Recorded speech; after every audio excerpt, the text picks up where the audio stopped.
عشاق البيتزا يجمعوا البيتزا وجمال البيتزا وطراوة البيتزا وهشاشة البيتزا جميلة وقطنية وجبنة مطاطية. تعالوا اقولكوا عملناها ازاي. يا مساء الفل على كل صحابي وحبايبي في كل مكان، معاكم ايمي من اكلات بسيطة مع ايمي. معايا هنا حبايبي 3 كوبايات ونص دقيق، دقيق متعدد الاستخدامات. معايا هنا كوباية مية من الحنفية عادي، انزل بيها بقى. هحط معلقة كبيرة سكر، معلقة خميرة، ولو عندك خميرة بيرة اللي هي خميرة الأفران هيبقى مكعب 15 جرام كده، حاجة يعني 15 جرام مكعب صغير كده. هدوب الخميرة في المية في السكر. طبعا انا الخميرة دي مجرباها وعارفة ان هي حلوة ونشطة. لو انتي اتفقنا، لو انتي اول مرة تجربي الخميرة بتعملي لها تيست، نص كوباية مية ومعلقة سكر بره الوصفة. معايا هنا توم بودر نص معلقة، وبصل بودر ونص معلقة زعتر. والثوم البودر والبصل بودر ده اختياري، مش عايزة تحطيهم ما تحطهمش، بس بأمانة بيدوا تيست حلو قوي للبيتزا. معايا هنا 3 معالق زيت عادي، لو عندك زيت زيتون يبقى خير وبركة. هقلب المكونات دي كده مع بعض.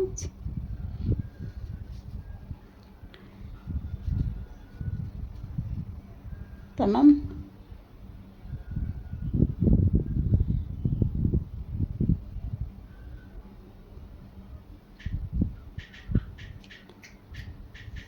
تمام. تعالوا بقى هنا للدقيق. انا معايا هنا 3 كوبايات ونص دقيق منخولين كذا مرة.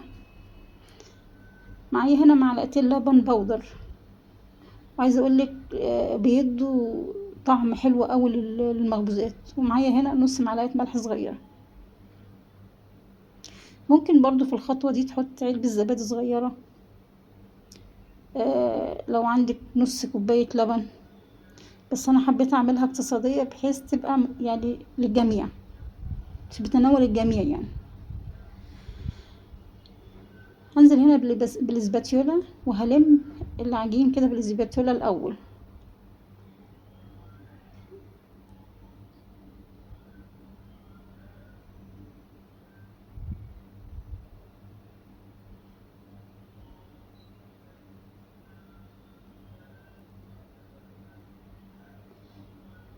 انا هنا لميت العجينه وزي ما انتوا شايفين.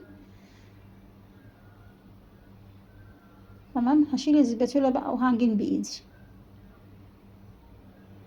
وهنا العجن بياخد من 10 دقايق ل 12 دقيقة، عشان دول يعني يعتبر نص كيلو او 600 جرام. بياخدوا من 10 دقايق ل 12 دقيقة، لو عندك عجان بياخدوا 5-7 دقايق بالكتير. هنزل بيهم على الرخامة. طبعا الرخامة غسلاها ومعقماها ومخليها زي الفل.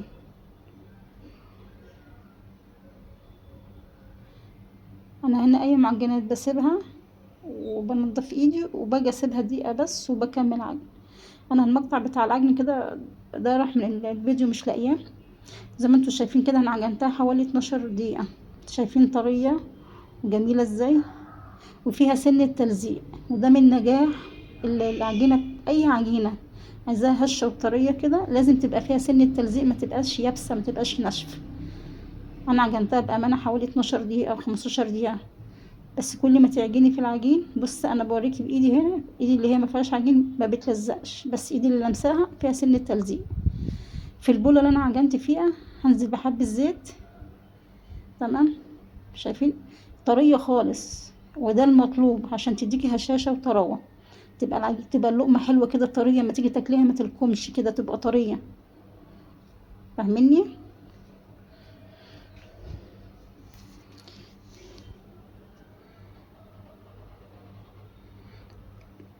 كيس بقى تغطيها، دهني طبعا الوش زيت وبتغطيها بكيس، وتحط عليها الفوطة وتغطيها وتسيبيها حوالي نص ساعة عشان احنا في الجو حار. وهنعمل هنا مع بعض بقى الصلصة الجاهزة الجميلة السريعة في ظل طبعا غلاء القوطة. انا معايا هنا بولة صغيرة، هنزل بكيسين صلصة صغيرين بقيمة 3 معالق.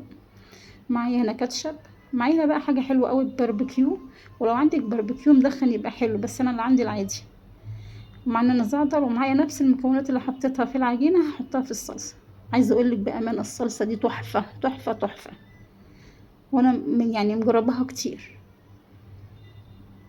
ولو انت عايزة الفريش هقولك طريقتي واحنا شغالين مع بعض. هنزل هنا بالثلاث معالق الصلصة، وعليهم معلقة كبيرة كاتشب، وعليهم برضو معلقة صوص الباربيكيو.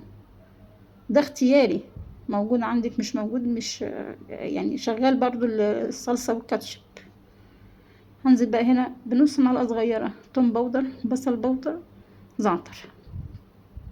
انا هنا مش هحط زيوت، مش هحط حاجة، لان لو حطينا زيت على الصلصة هتزحلق المكونات والحشو اللي هتحطيها.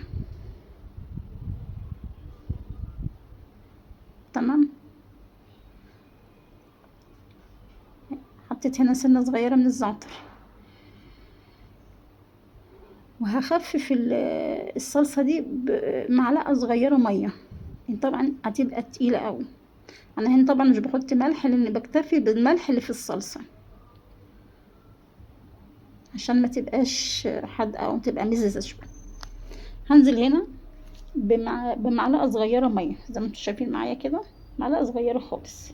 انا بخفف الصلصة او الصلصة دي بحاجة بسيطة من الماء عشان ما تبقاش تقيلة مركزة. ديتها برضو محتاجة برضو سنة مية صغيرة هحطها.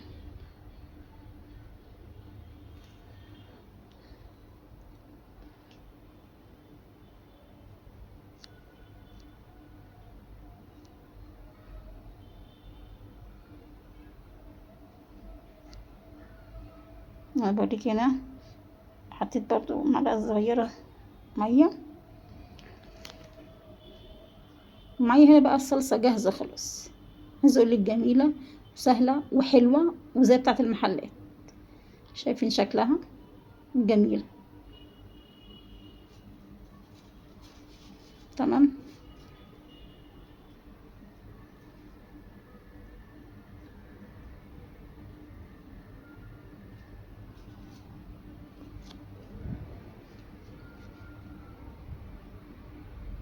انا هنا معايا الصينية اللي هحط فيها البيتزاية، بس تعالوا نشوف برضو ايه العجين عمل ايه. نسمي الله. بص ببركة ربنا العجينة خمرانة ازاي وحلوة. هنزل بالعجينة على الرخامة، فضيت منها الخمر وهنزل بيها على الرخامة. انا هنا هعمل واحدة كبيرة او هعمل واحدة صغيرة، هحشيها بحشوة تانية غير اللي انا هحشيها بالفيديو. انا فضيت منها الخمر كده وركنتها. وعايزه اقول لك لما تفضي الخمر من اي عجين بالذات البيتزا بتسيبيها دقيقه برضو عشان العجينه تريح. يعني كنت فضيت الخمر العجينه هتمط معاكي شويه. وهقول لك على سر من اسرار المحلات بتاعه البيتزا، ان انت لما تدهني الصينيه بتاعه البيتزا هتحطي عليها دقيق السميد رشه بسيطه زي ما انت شايفه كده. ده بيدي قرمشه للبيتزا زي اللي بتاكلها في المحلات. انا هنا كنت متردده افردها على الرخامه ولا افردها على الصينيه. عايزه اقولك من جمال العجينه انا ما استخدمتش مردنه، انا فردتها بايدي او نشابه، فردتها بايدي. بس هنا لقيتها ان هي عايزه ترتاح بتاع نص دقيقه. تمام.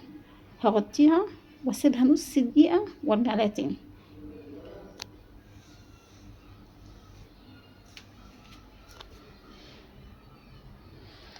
شايفين جمال العجينه وحلاوتها. بالنسبه بقى للصلصه اللي هي الفريش، بتجيبي طماطمتين او 3 وبتشيلي العنقود منهم، تكوني غسلاها طبعا، وتقطعها 4 تربع، وبصلايه، و3 فصوص توم، وقرن فلفل احمر بلدي او قرن الوان احمر بيدي تست حلوه قوي، وربع كوبايه ميه. وبتسيبيها على البوتاجاز لغايه ما تدبل وتستوي. تضربيها في الهاند بلندر، تضربيها في الخلاط، وبتحط عليها التوابل اللي انا حطيتها اللي هي الثوم البودر والبصل البودر وذره زعتر وذره بابريكا، تديها برضو طعم حلو، وحبه ملح. دي للفريش. بس طبعا يعني الصلصة الجاهزة دي سريعة ومنجزة، وفي نفس الوقت انتوا عارفين ان الطماطم غالية يعني، وهي حلوة جميلة يعني، المحلات شغالة بالصلصة دي على فكرة. انا هنا خلصتها، جبت شوكة بقى وهفرغ فيها هفرغ فيها هخرم البيتزاية كلها عشان ما تقبش مني في التسوية، تبقى زي العيش. افضل رايحة جاية عليها كده بالشوكة، ولو عندك خرمة البيتزا تبقى حلوة برضو.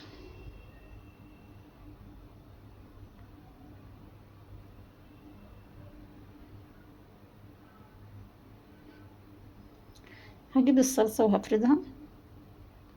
عايزة اقولك الصلصة ريحتها حلوة اوي، جميلة جدا، مش شايفين شكلها حلو جدا يفتح النفس يعني، مش زيها زي الفريش. بس طبعا الفريش بتختلف ان الطماطم فريش وحاجات فريش يعني، كان الطماطم والبصل والثوم فريش. بس دي برضو حلوة ومنجزة وطعمها حلو قوي زي المحلات، بس حاجة نضيفة في بيتك بتعمليها بايدك لولادك، احسن من 100 محلات. وبرضو من ضمن الاسرار اللي تخلي الجبنة مطاطية معاكي، الجبنة الموتزاريلا لازم تكون بحرارة الغرفة او بحرارة المطبخ، ما طلعهاش من الفريزر او من التلاجة واشتغل بيها، لا مش هتديني المطة اللي شفتيها معايا في اول الفيديو.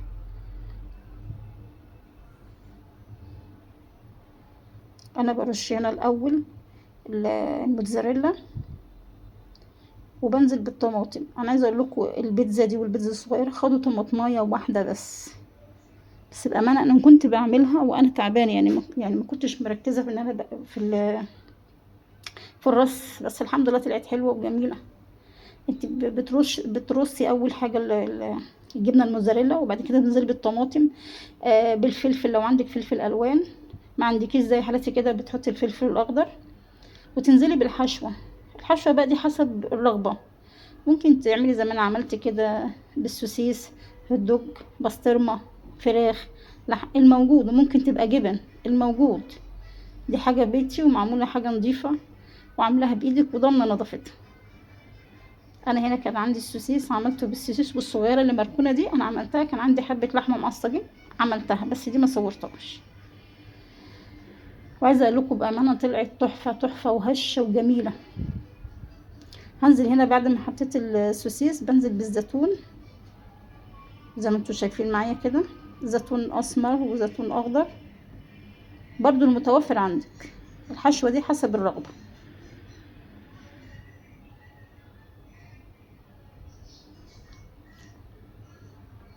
شكلها حلو جدا، وكان طعمها خرافي خرافي خرافي بجد. مش بس على الطريقة دي الوصفة كلها هتطلع العجينة حلوة معاكي، واخدمي العجينة تطلع حلوة معاكي، وتطلع طرية وهشة يعني. خدمة العجين هو عجنه، خدمة العجينة تطلع حلوة وهشة هي عجنها. هنزل هنا بقى بالجبنة،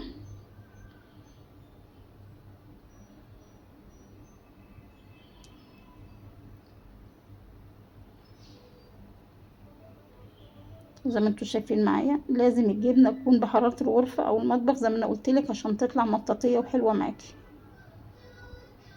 انا عايزة اقول لكم ان الجبنة دي بأمانة الله بقالها سنة عندي في الفريزر. شوف شكل وطعمها حلو وجميلة.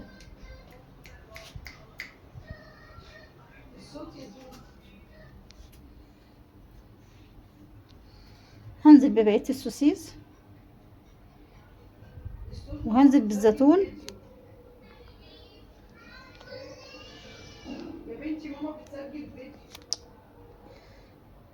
تمام.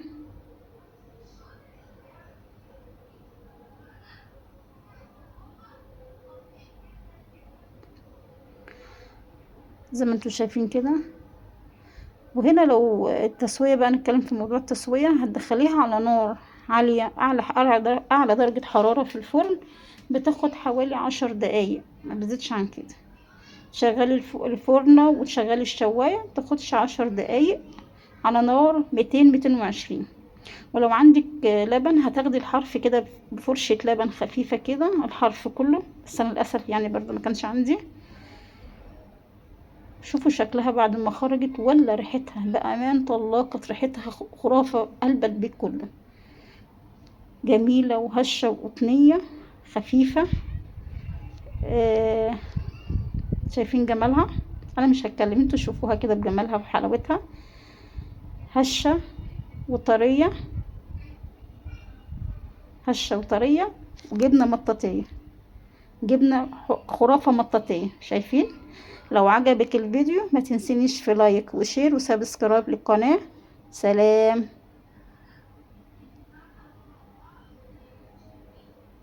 باي باي.